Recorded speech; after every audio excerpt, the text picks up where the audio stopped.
Hey, good afternoon, everybody. Welcome to The Other Side of Addiction.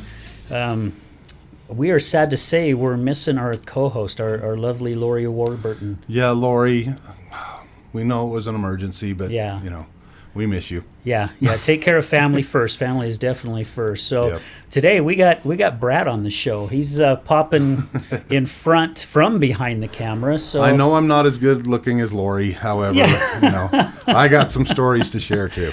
Yeah. So last week we were talking about we're going to get maybe a little controversy. Yeah. Is that the right word? That Am I is. saying it That right? is. Yeah. So.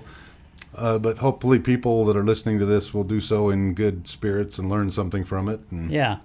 Let's hope so. So last week we mentioned that we were going to discuss about the difference between privately owned rehabs and state-funded rehabs, because I've had my experience not personally being there, but seeing and hearing what's going on. I've been angry a lot. And you have a little bit of insight as well, right, Brad? Yes, I do. Yeah. And I don't know if she will join us, but I have my lovely wife here with us today, and she's trying to do her best to stay off camera. But as we get talking, I don't know, she may surprise us. She may just jump right in. She may jump right in. Yeah, we would love her to, you know.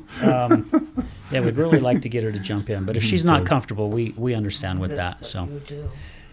They heard you. No bad names, please. What'd you call me? This is a G-rated show. I didn't say any names. We like to have fun on here. It's one of our rules. Yeah, we got to have a good time. So, this is some issues. Gosh, I keep losing my sound here. Hold on just a second. It might be just because I'm moving. Pardon us, folks, but we're having a Okay, I always like to make sure that thing's recording. And yeah, so I think it's just because I was start moving over around. again, or that part there. Okay, so I'm just going to go ahead and start, Brad, if you're okay. Yeah, with let's do it. So, my wife, you know, she continuously worked on wanting to get better, and so she's been through a few different rehabs here in the valley, and I actually enjoyed a few of them that she went to because I would go there for like family night or support night. Or whatever. Got to meet, her therapists and a lot of the staff, and I always felt like they were there for her. They were there doing their best to help pull her out of this dark place that she was in.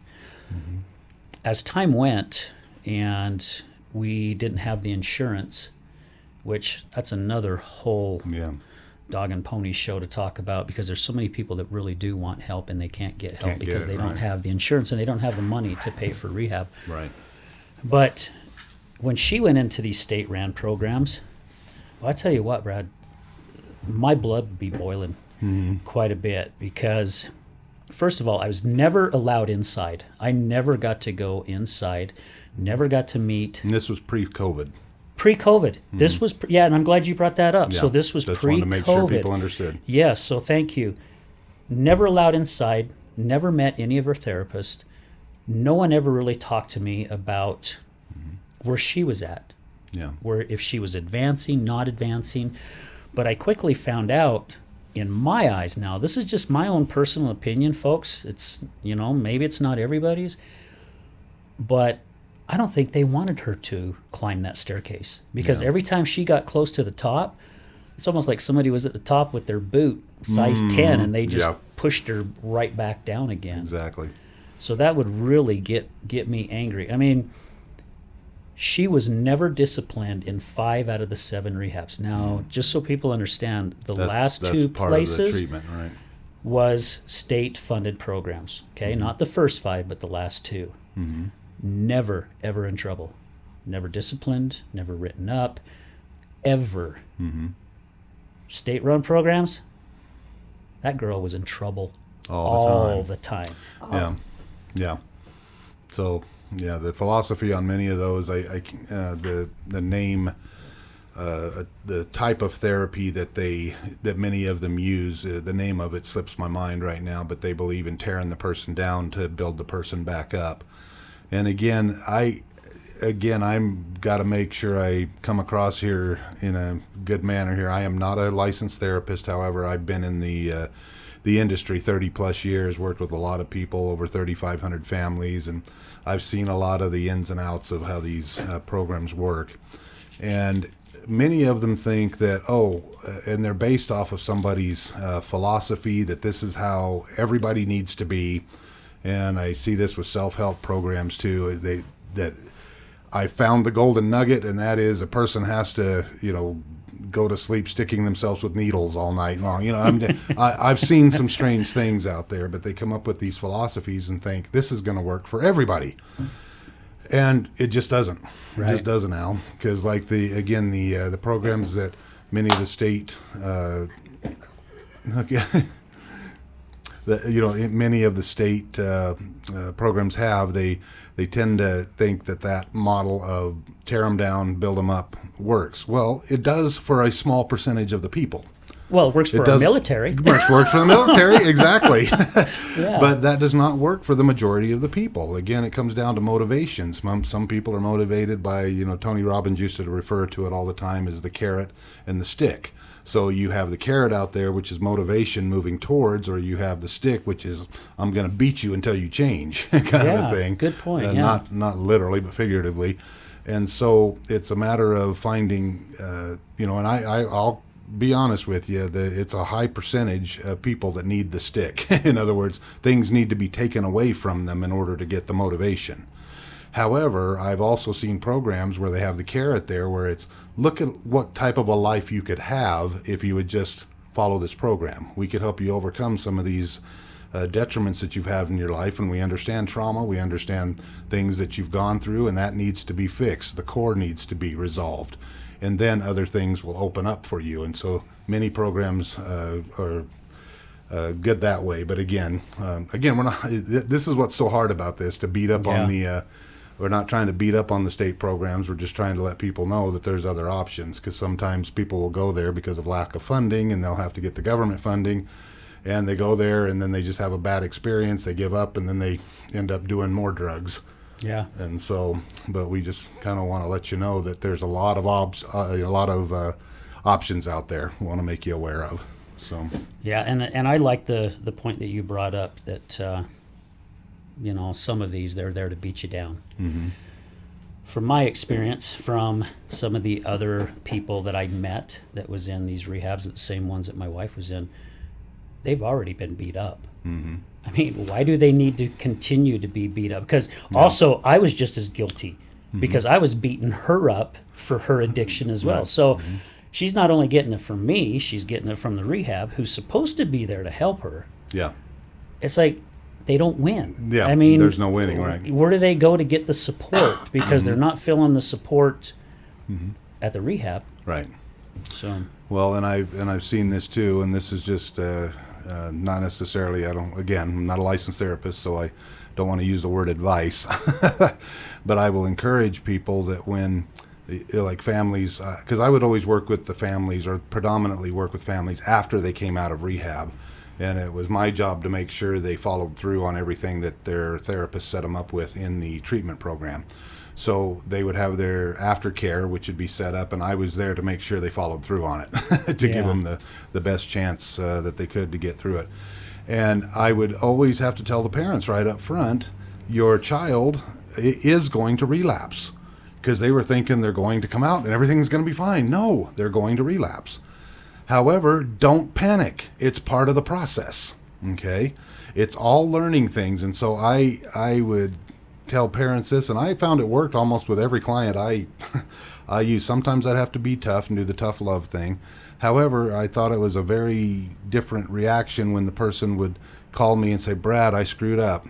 Well, good, congratulations. What did you learn from this? And they'd be like, what, you're not going to yell at me? No, you're already beating yourself up.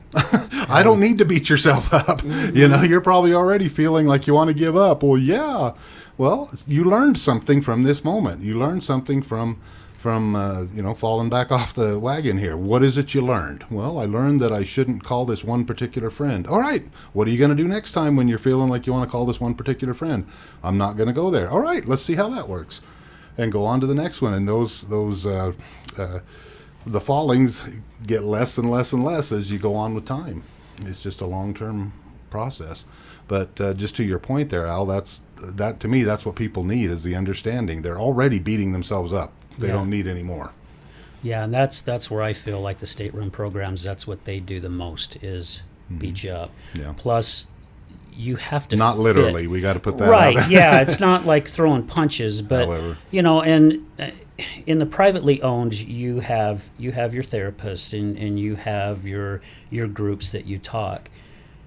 The state-funded programs, it's the addicts and that run the place, basically. That's what I was going to say. Yeah. That's Do what I was do gonna you say. want to add into this? I mean, do Yeah. you want to say something? That's what I was going to say, is that it's the thing with the state-run programs is they're always done. Now I just lost my train of thought. The okay. words. They're community-based. There we go. Community-based programs. And when I was struggling after the first state-run program I went to, and my PO said I had to go back to rehab, I was like, okay, I will go, no problem. Just don't send me into inpatient rehab. And he's like, why? And I said, because I cannot do another inpatient rehab because they're state funded, or because they're community run programs. And so he said, they're all community based programs and you have to be in rehab. And I was just devastated. It took all I had. In fact, I was sober at the time, and what did I do? I went and drank Yeah, I remember until that the time. day I had to go back in because I couldn't take it. I didn't know how to handle going back into a state-run program Yeah. that was community-based, where I would be tortured for however long they wanted to. Yeah. Yeah, because you get in those little groups, right? And you get the ones that have their own posse. And if you don't fit into that posse, it's like they're there to get you in trouble. I Yeah. mean, the rumors start. It's almost political. Yeah. To be Yeah. honest with you, Start start a rumor and let it go. I just you want know? the audience to know. I'm going to look right up into the camera here. We had a long discussions. We've been discussing this show for almost a week now. Yeah. Of what to do, and so we are wanting to be careful and not get into the political arena. That being said, these politics are everywhere. They're in companies, they're in programs, and so it's hard not to talk about them. But again, we're not trying to get into the right versus left thing. We're just trying to say there's a hierarchy in these programs, and people earn their way up just like anywhere else. And yes, they're going to take care of their people at the top, and it's just a natural thing there. And sometimes the customer gets lost because they're so busy trying to protect how they look, versus if they would just do a good job, they would have the good look, if that makes any sense. No, So. that's exactly right. I mean, I watch the History Channel and Discovery Channel a lot, and oh my gosh, what's that? American Greed. Yeah. I love watching American Greed because some of these individuals that steal and rob from investors and other people, they're intelligent. Yes, they are. Very, very. I mean, I'm like scratching my head going, how the hell did they come up with something like that? And then they always end up getting busted. Yeah. But it's like, if you would have used those smarts to do things the honest way, Yeah. you'd still be probably making just as much money, if not more, and you wouldn't have to worry about the feds coming after you, right? Exactly. I know. I want to challenge all the hackers out there that make my life miserable trying to hack my computer just so they can say that they did. Do something useful and wipe out my mortgage, will you? Or put 2 more zeros on my bank account. Let's see how good you really are. Yeah. Oh, man, I'm going to get slaughtered for that one. And I'm just teasing, okay? Anyway. Yeah. But yeah, that's the stuff that would really, really get me upset. I remember one time, my wife went to this certain state-run program here in the Salt Lake Valley, And she called me up all upset one day, and I'm like, what the heck's going on? What's going on there now? And I think you had just went right back in again, if I remember right. But one of the girls that she was a roommate with accused her of peeing on her laundry after she washed her laundry. And I'm going, let's see, I've been with you 15 years, and I don't ever think you even got a bone in your body that would even think about doing that, something right. like that. Right. But and then also the investigations. I mean, I was in management for quite a few years, 13 years, and if one of my guys got hurt, and we always had to investigate it, and we always had to go through, look at cameras and ask questions. I mean, just like a cop investigating a murder or Right. or whatever. There really was no investigation. It's like, oh, you said this is how it is? Yeah. Then that's the way it is. That's the way it so is, right. guess what? We're going to pull you in the office. We're going to discipline you. We're going to take your weekends that you have to see your family away from you. I mean, it's like on and on and on. Right. So it would really get me upset. Yeah. Well, and I can see why. Again, I'm for some reason my thoughts are just going in this direction of the political stuff, but I'll do my best to stay away from it. Sometimes people because again, I think more what we're doing here on the podcast, Al, is just letting people know there are good programs out there. Oh, absolutely. There's good people in each program. Yes. Okay. Yes, You I will agree. you will find them in there.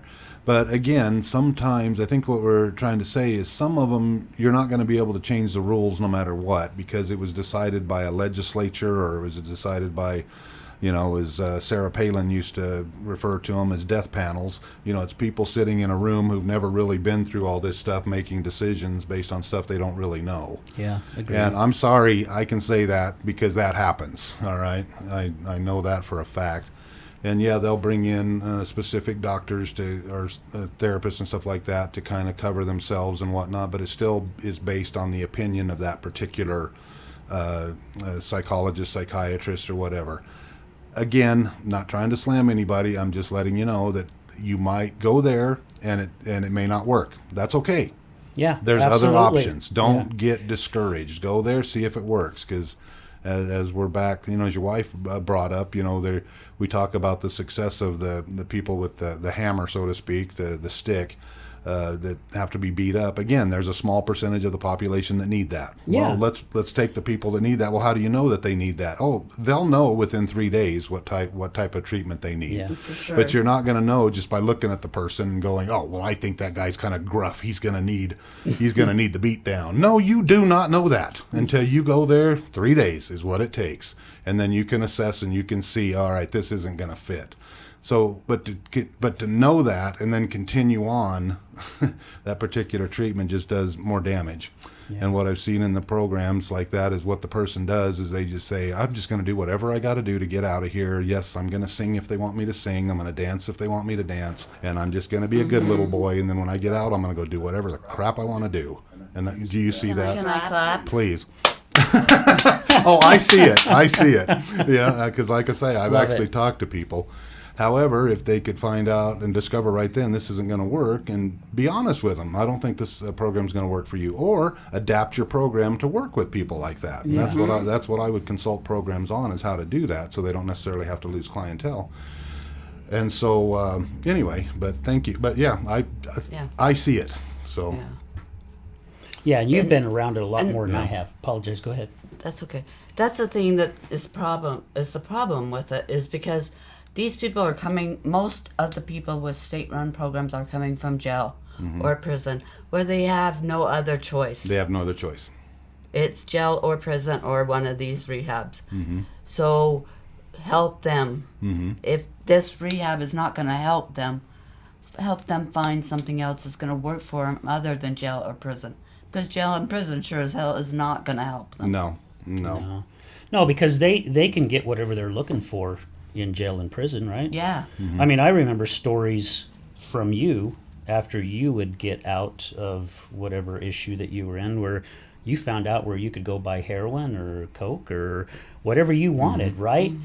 And so you're putting an addict in an environment where basically a lot of that stuff's talked about. So how is that helping that individual? I mean, It's not. there's got to be something that changes. I don't know what, and maybe I need to rack my brain around it a little bit more, because if you want something to change, a lot of times you're going to have to do it yourself. Right. That was one of the reasons why we wanted to start this podcast too, is to let people know what you've said it many times today.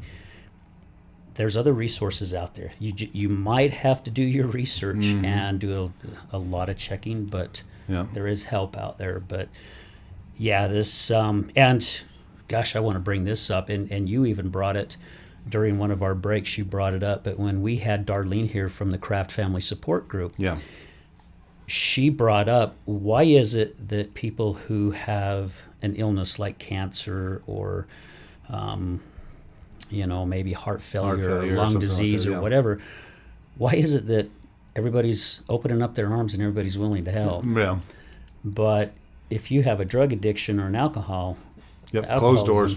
Yeah. It's like she said, nobody brought casseroles to her house. Yeah. We were talking about that the other day too. Yeah. It's like, help these people live. It's the same thing. Yeah. That's all they want to do too. A disease is a disease, right? Right. Yeah. So anyway. Yeah. Wow. All right. So we got a little deep there, and stay tuned. We're going to take a little break. I don't really know what we're going to get into the second half, but we can go even deeper. Yeah, it'd be great if we had the audience out there giving us questions and stuff like that. But I don't mind. Maybe we ought to do something like that someday. Al, is have a live open meeting and just answer questions and things like that, because. Because again, a lot of these things I'm going to say it again. I just so people know I'm not a licensed therapist. However, I've worked with hundreds of them. Really good therapists. Their hearts are in the right place, and they want to do the good. And so everything that I'm giving is from my observations. I'm not trying to treat anybody, because I would do the same thing with my coaching program after they come out of the rehab centers. Is I would tell them, let's do 3 appointments. And most of the time I wouldn't even charge for the first 3 appointments, and see if what I'm going to do with you works. If it works, great. If not, no hard feelings. We can part ways in peace. And we can discuss that a little bit too, as far as strategies go.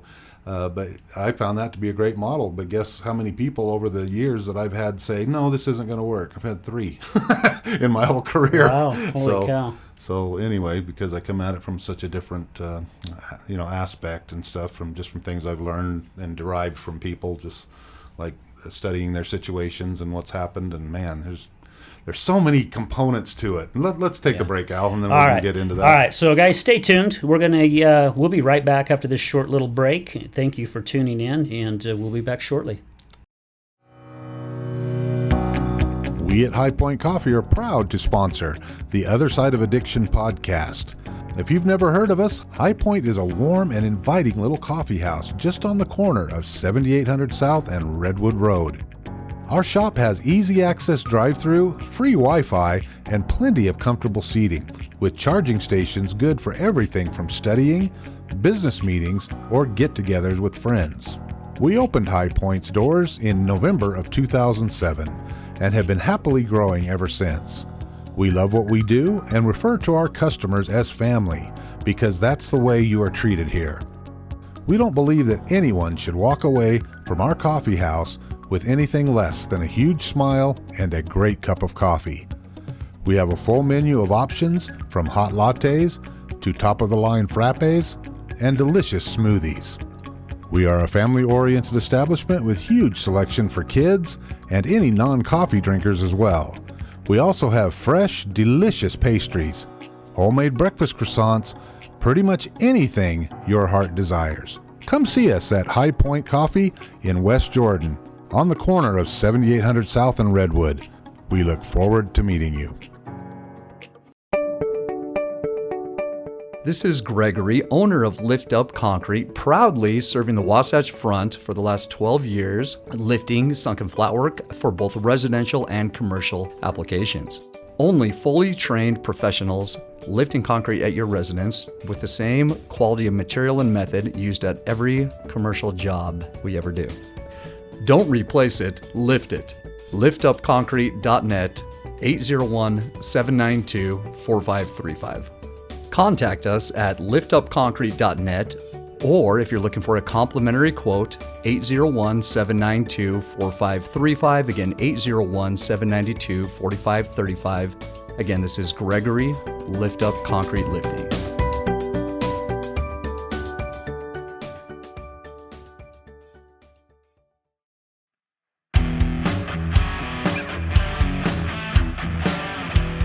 Hello, my friends. This is Brad Neufeld, and I want to thank you for tuning in to the Resilience Talk Network.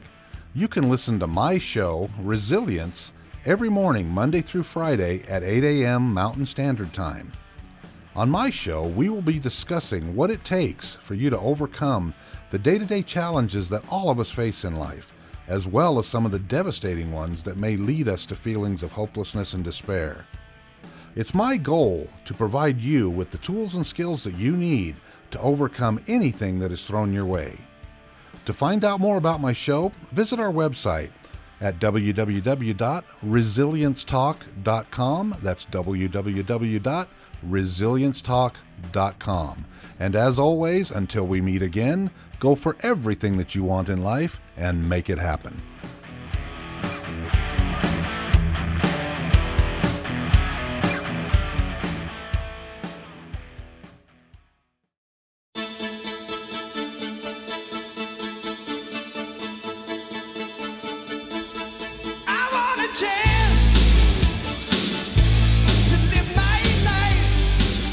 Hey, welcome back, everybody. Appreciate you tuning in and listening to The Other Side of Addiction. We want to take a moment right now to thank a couple of our sponsors, High Point Coffee in West Jordan off 7800 South and Redwood Road. Tell you what, these guys are amazing, and Brad and I was talking right before the show that some people that he knows went in there and they were like, this is our new coffee place. Yeah, because they actually heard me talking about it and all this, and so they listened to one of the podcasts and they said, well, it's right down from my house. I'm going to go try it. And then they called me up and said, hey, your commercial now worked. Now I have a new place to go. Yeah. So anyway. So that is awesome. So Steve and all your people, all your employees, thank you so much for sponsoring us. We greatly appreciate it. We also want to give a huge thank you to Lift Up Concrete out in Kaysville. These guys are awesome as well. So if you have sunken or settled concrete, there's a way to fix it without tearing it out and replacing it. And concrete lifting is a third to a fifth of the cost to tear out and replace. So look up Lift Up Concrete, and when you call and talk with my buddy Gregory, say, hey, Al sent me, and he'll take really good care of you. That's right. Yeah. All right. So right before break, we were talking a little bit about, people that are getting out of jail or prison to have different options, different programs for them. Is that right? Yes. Jenann? So, I mean, do you have any ideas? No. No? Just that I just feel like the state should open up a little bit and just find better ways to serve these people that really have no other option than going to a rehab, to where they don't have to go to a community-run based program. I do want to say that they do have First Step House. That is an option, and I don't believe that that's a state-run or that's a community-based. Okay. I believe that's a regular rehab. And I have heard great things about it, but it is only a men's-only facility. Right. I just would be nice if some of the legislators. That's a tough one. Yeah, Thank you. Yeah. Thanks, Brad. No problem. Would look for something more for us recovering addicts, and take it more seriously too. Like we're talking about our family, how they need to take our recovery more seriously and help us more. I think it's important for the states, if they want to help us recover, that's one thing they need to look at trying to do is help us. Now, one of the things that we were discussing during break, we were having a conversation, and the word fix came up, and that hit the core, right? I can tell, that that's something that really affects me. Fix is a 4-letter word. We do not like it. Never Yes. mind. In recovery for me, anyway, There's a for E me at the end of personally, it. I'm only speaking for myself. Okay, all right. But for me personally, that is something that has always been used with my siblings. They always say it like that. When you're fixed, we can, Hang out or we whatever, can get yeah. back together and start doing things again. And it's like, first of all, I don't need to be fixed. You don't need to be fixed. Nobody Yeah. needs to be fixed in this situation. I need help. I need Understanding. love and understanding, and I need you guys to be there for me. The whole time that Al and I were going through this whole thing, he was the only one to ever go to any family nights or anything with me. I have to say I have a couple of siblings that they did come and bring me cigarettes or soda pop or whatever to the private rehabs I did go to, but they didn't spend time with me. I mean, they didn't come to family nights to learn more about what recovery was all about, what my addiction was all about. They never took the time for any of that. They did bring my mom to come and visit me a couple times, but it was never for them. It was never for, to mend our relationship. It was always just to help me out for a little bit. And that was their way of, maybe that's all they had to share. Maybe that's all they had to give. But it meant a lot to me to have Al share his as much as he could, or try to make an effort. And then after all his trying, they now don't want to talk to him and don't like him because they blame part of my problems on him. Yeah. And that's all I ever hear from him now is that when you're fixed and you're all better, then let's try to mend our relationship. And it's like, it's gotten me to the point where I just don't even want to have anything to do with him, really. Yeah. Well, when it comes to the word fix, all of us got issues. Yeah. Everyone does. Yeah. 100% of people have issues. Yeah. Whatever you choose to call them. Challenges, issues, whatever. We all have Whatever it them. is. Yeah, I was talking to a gentleman today that I had a meeting with this afternoon, and we were kind of throwing the differences with people, and we've all got issues. Just because I may look at something differently, kind of like what we're talking about rehabs today. What might work for one person may not work for another person. It's Right. because we're all different. We all have our issues. We all have our own way of thinking. We have our own way of collecting information. That's what makes this world turn. If we were all the same, this place would be a boring damn Yeah, place. it'd be boring. Right. And of course, it's not boring right now with everything No. going on. No, But no. it's just sad that there's just, yes, the differences. People are not accepting everybody's differences, which is sad. But Right. to get back, even like with these programs, you got a good point, Jenann, is being able to have something different where these people can go besides just these other places. Because maybe if you take 10 people out of prison and you throw them into a state-funded program or the community or however you were saying it, maybe it might work for 2 or 3, or maybe half of it, half Right. of them. Right. But what's going to happen to the other half? Right. If that doesn't work for them, you're just basically putting them in a program that's just a circle. They're just going to Yeah. keep going through in and Yeah. out the same doors, right? Well, and money's Right. what money's wasted and everything Right. else. So Yeah. Yeah. Yeah, it's a tough situation, a really tough situation. And I think Brad brought up a great point. For those out there that are listening to this, if you got questions, please yeah, call Throw us- call yeah. us. Yeah, throw them in. throw them in. You Yeah. can, Al's email is on every podcast in the show notes, so you can Yeah, reach out to us and ask the questions. Whatever we can do. Again, I'll be happy to share my knowledge with you, or point you in the right direction, or share certain programs that I think could fit your profile or whatever. Again, I'm not here to do the curing part. I'm not a licensed therapist. I know I've said I have to keep saying that. Well, you got So, you got to make sure you're being careful. Yeah, exactly. absolutely. But I do know a lot of things, being around a lot of people, working in so many different environments. From I pulled people out of crack houses. I've worked with the wealthiest of the wealthy. I've worked with the poorest of the poor. So I've got a very good scope, I believe, on what's going on there. And there's a lot of adjustments that can be made, like with state-run programs. Again, we're not here to beat on them. I know why they do what they do. Okay, because it's typical in any government situation. You've got to do what you feel, or what the legislators feel is best for the masses. They can't hone in on an individual person. Okay, they don't have the time. That's not their spectrum and all that. So I'm going to let you off the hook there. However, listen to what's being said about these, and there are corrections that can be made. Yes. And I'm not going to say I'm here on air, but man, I don't want this podcast to be about me, Al. But I'm just this is just what's coming. Please.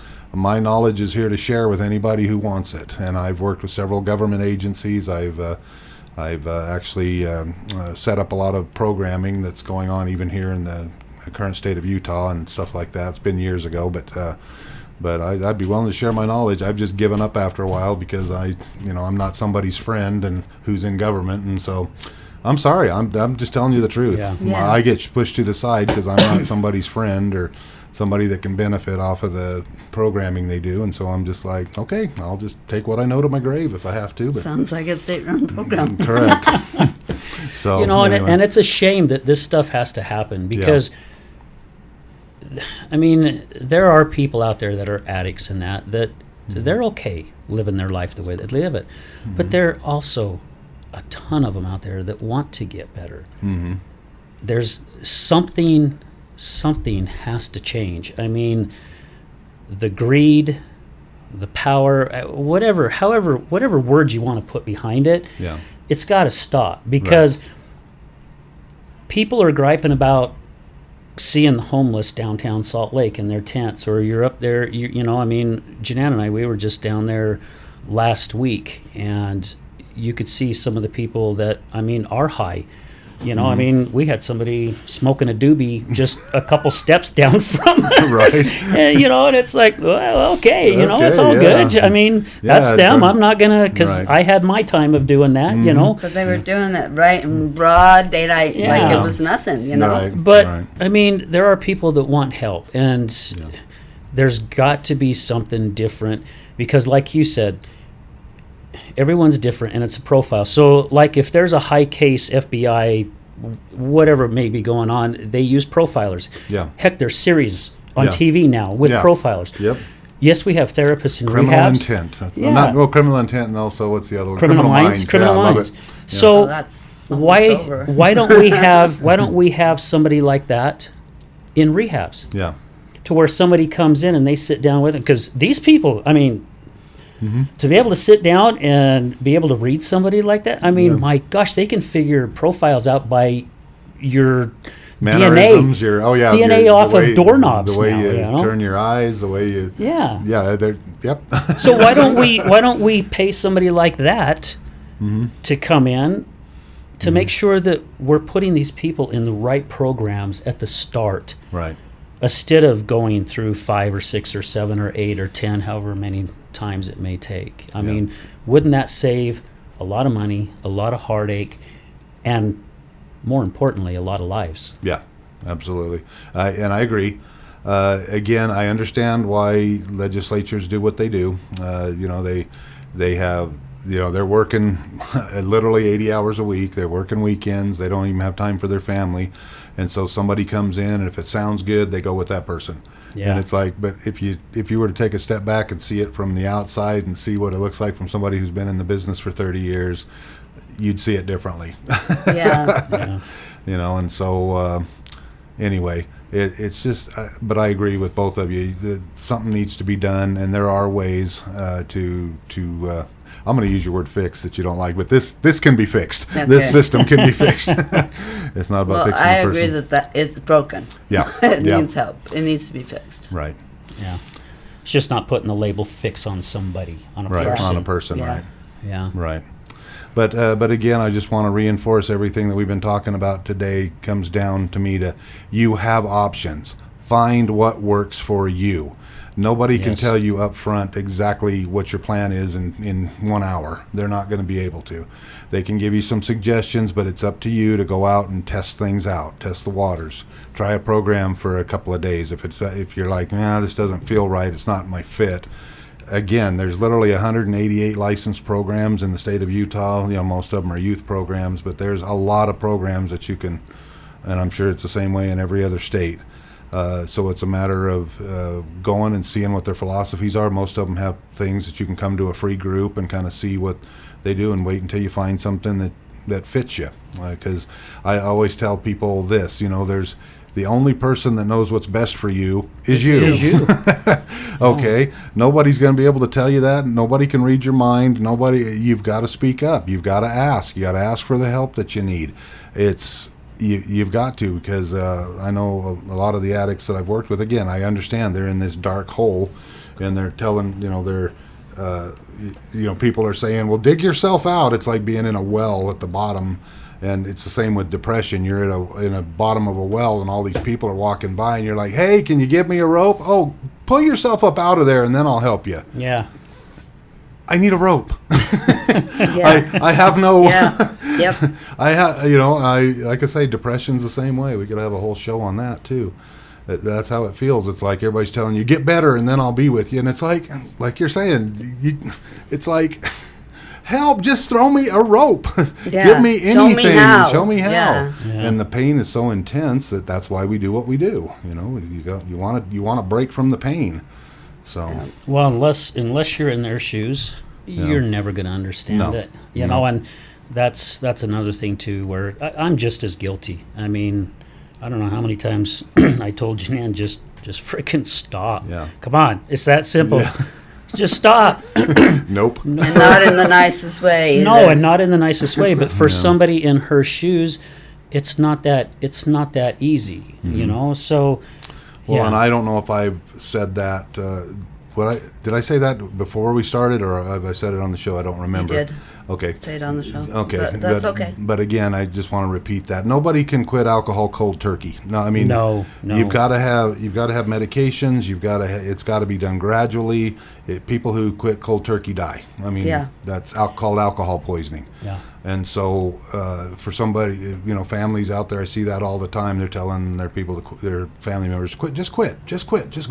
They can't. Guilty. Okay, they'll die. I mean, that's what you hear. I mean, there's over 100,000 people that die from alcohol poisoning a year, but that's never said. Yes. Of course. Yes. Yeah.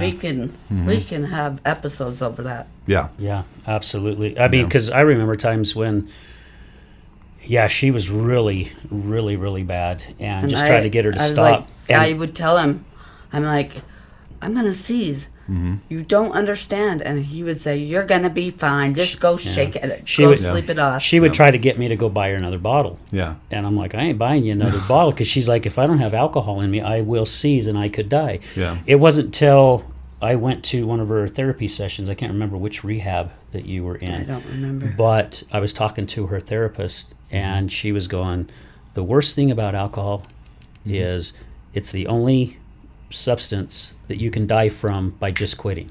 Yeah. Now, heroin and meth and all those other ones, yes, you go through withdrawals. Yeah. And Yeah, you're going to have a hell of a time. And the deaths we see with the heroin is when they're used to a certain number. It's referred to in many ways. The balloons mostly is what I hear. Yeah. And people will be doing as many as 6-7 balloons of heroin a day, and then all of a sudden they'll start to wean themselves off, and they get down to where they're at a two balloon a day habit. But then they go and they get discouraged or get in a position where they feel like they're trapped or depressed or whatever, and then they go back to the 6 balloons, and then they die. Yeah. Because again, it's something that they've had to get accustomed to, and but again, that I believe that's one you can walk away from, but it's not very easy. Yeah. Well, one of the things Brad was mentioning early too, to let people know, there is other options Yeah, out there there. are. And for those of you who are on the other side of the addiction, like myself, there are other options out there that work for you, because there are certain programs I've gone through that just wasn't a fit for me. And luckily my light bulb went off and I started figuring things out after many years of doing the same thing over and over that wasn't working. But then also why we had Darlene on the show from the Kraft Family Support Group is because that one is working for me. I mean, that's a fit for me. So like Brad said many times during the show today, if there's something out there for you that are looking for something and it doesn't fit, don't give up, because there are other options. Just do your research, talk to people, and again, don't be embarrassed to talk to people. And we've said that quite a few times on almost I think every episode. Every episode, yeah. Don't be ashamed, No. because all of us have got things we could be ashamed of. I mean, I've done things in my life that I've been totally ashamed of, but when you get out there and you can't do it alone. You've got to ask for help. Have the courage to ask for help, and do it with somebody that's there to listen. Yeah. Somebody that's there that can trust you. So, Well, and here's one of my favorite sayings that I like to say, and I'll introduce it here on your show, Al. Lose the tude, dude. You know, this attitude that we have. I don't want to ask for help. Okay, Or I'm better than that. I'm better than that. Lose the tude, dude. Again, that was ingrained with us from the generation of our grandparents and our parents. If they were born in the 20s or 30s, right in there, that was just the attitude back then. You take care of yourself and don't ask other people for help. You know, you shouldn't be nobody. I mean, that's just kind of a pour over from that generation, which again, at the time, it was great. You know, it made people, solid in many ways. But guess what? We're in a world now like none other. Things are changing rapidly, and guess what? We are creatures of habit. All of us are creatures of habit. We want things the way we want. And when somebody comes in and blows up everything and wants to change everything, that we freak out. Yeah. And then we feel like we have no control. And it just one thing leads to another. But there's just so much of that in our environment and in our society today. It feels like it's just coming at you so fast, and it's like, stop, I need to breathe. I mean, have you ever felt that way? Please, just nothing for one day. Let me just have a minute of peace. And it feels like it's really hard to find. But again, it can be. But that's just another thing that I like to preach. You know, that what's going on in the world is because of our inability to accept and adapt change really quickly. And so that's what causes a lot of our insecurities that we have, because we all want to know that we're safe. And if we don't feel safe, that's what happens. Yes. You have what you have. Yeah. So, well, guys, hey, Brad, thank you for being on the you're show welcome, today. friend. Let's do the let's handshake. I like the handshake better. We're getting And beyond a huge beyond the thank COVID. you to my wife. I mean, Jenann, seriously, try not to get emotional. Thank you so much for being on the show today, because I've always felt, and so has Lori and Brad as well, ever since we've started this, you have a huge voice because you've gone through a lot of this stuff. So thank you for joining us today. She wasn't going to say anything, but she started getting into it, and she realized all we're doing is talking. We're just having a conversation. And I want to throw out a huge thank you to everybody out there as well. The response and the support we are getting in such a short period of time, it's because of you guys. I mean, thank you so much for listening to this and for sharing it. I mean, we've got so many different things. Next week, I've got a friend that I met last summer.